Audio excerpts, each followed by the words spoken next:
Hi everyone, in front of me I've got Motorola One 5G Ace and let me share with you how to change the date and time on this device. So first of all we have to enter the settings and now scroll down to the very bottom in order to find the system. Now let's tap on the date and time, and as you can see here we've got some options which are tightly connected with obviously date and time zone, but as you can see we cannot tap on them, they are inactive and we cannot change them manually. It is because we've got the network provided and time and the time zone. So first of all we have to turn off both of them, and let's turn off the local default in order to actually manually decide what kind of clock format we want to use.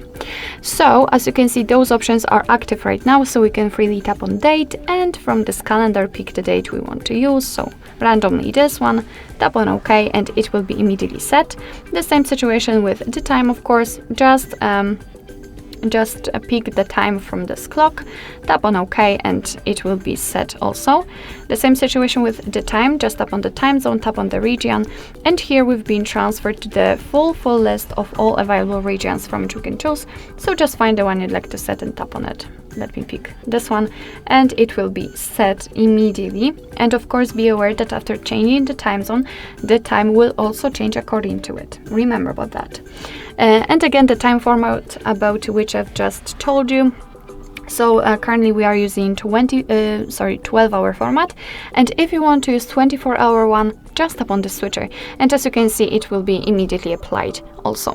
So this is the whole customization basically of the date and time, and if you want to you can get back to all previous settings just by tapping on those switchers here. So basically that's all. This is how to change the date and time in your Motorola One 5G Ace. Thank you so much for watching. I hope that this video was helpful, and if it was, please hit the subscribe button and leave the thumbs up.